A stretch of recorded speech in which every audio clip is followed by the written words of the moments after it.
Greetings and salutations. It is 4th of July if you are watching the video when it's published. So let's take a look at some of the guns of the Americans, their history, and do some shooting with them. We already took a look at the 3-screw or old model Ruger Blackhawk in my previous Independence Day video, but now I have two of them. How about we start with some two-gun action?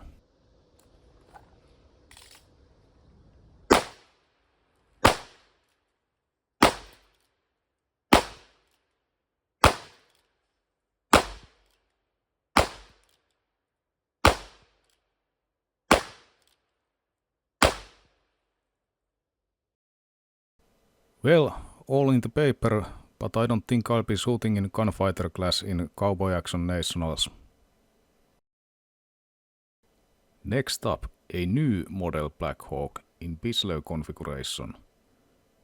In 1973, Ruger decided to consolidate manufacturing and make all calibers use the same, larger frame. The new model also differs from the old ones by having entirely new lockwork, held by 2 pins instead of the 3 screws, and its hammer does not have half-cock or cold-side clicks.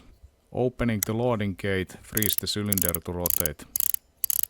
There is also a disconnector bar that only allows contact with firing pin if trigger is pulled. Enough technical data. Let's load her up and see how she does against Polymer Pete and his gang of blade bandits.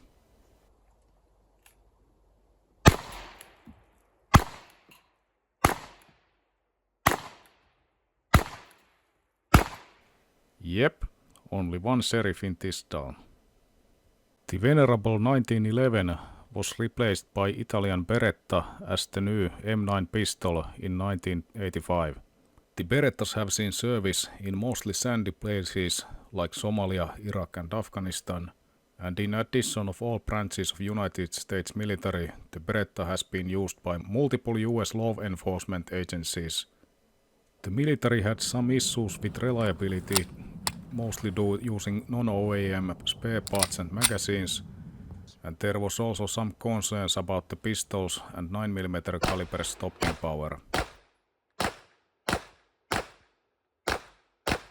Well, working on your shot placement helps with the latter, but Beretta ended up being replaced by SIG P320 in 2017 in the same 9mm caliber. Next up, the legendary Thompson submachine gun. A first generation subgun in 45 ACP, it was available soon after the First World War and was used heavily by both sides of the law in 30s gangster era. First military adoption was by United States Marine Corps in the late 20s, widely used by both Army and the Marines in the Second World War. It mowed down Japanese in the Pacific and Germans and Italians in Africa and Europe. While heavy and expensive as the first generation submachine gun, these still saw service in the Vietnam War. Another foreign weapon in the United States arsenals is the Heckler & Koch MP5. This German roller-delayed submachine gun was a go-to weapon for SWAT teams in the 80s and 90s. In the military, it was mostly used by special forces operators. Heavily used as a CQB fighting tool until the 2000s, where it was mostly supplanted by the short AR-15s in the role.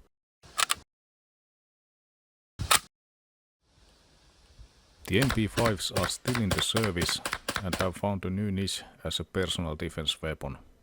Next up, a shotgun. The original trench sweeper and war crime stick, the M1897 Winchester. Buckshots from the Winchesters put down enemies of United States in the Philippine Insurrection, Mexican Punitive Expedition, the First and Second World War, Korean War, and even in Vietnam. The Germans, who were on the receiving end in the First World War, bitched and moaned about its use, but the US told them to suck it.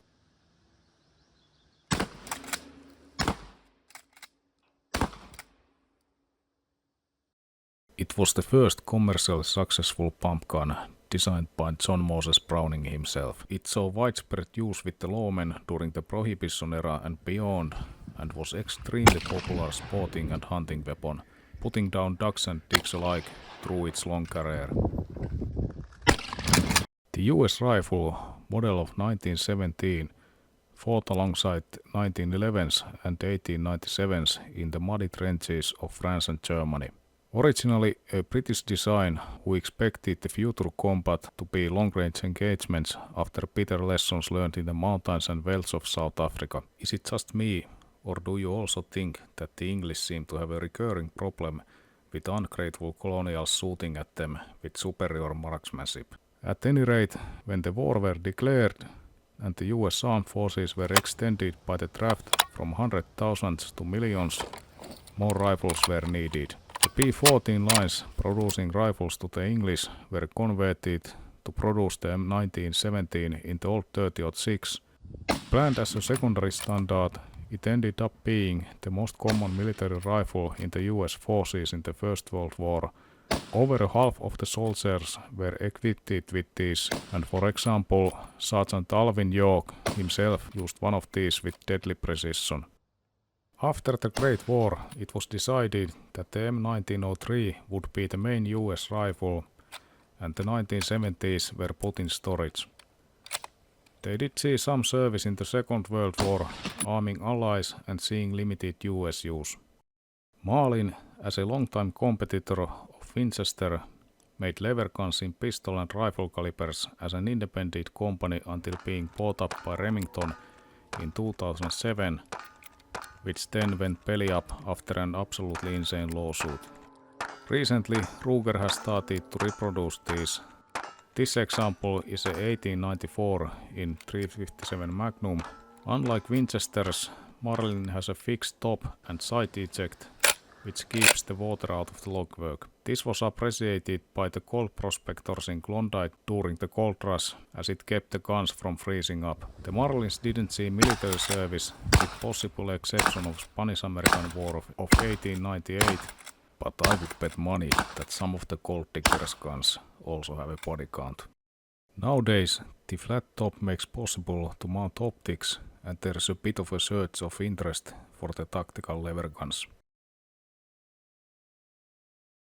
Our last gun, the M1 Carbine, most definitely saw military service.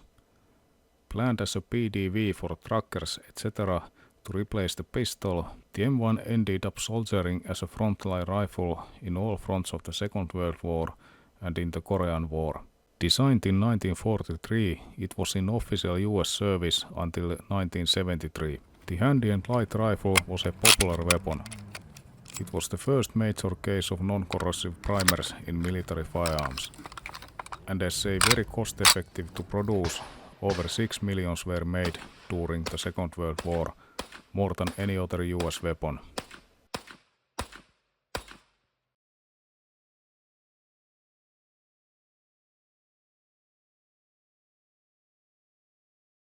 That was it for this time. Have a great 4th July and pour a glass for the ones who have passed. Long live the Republic!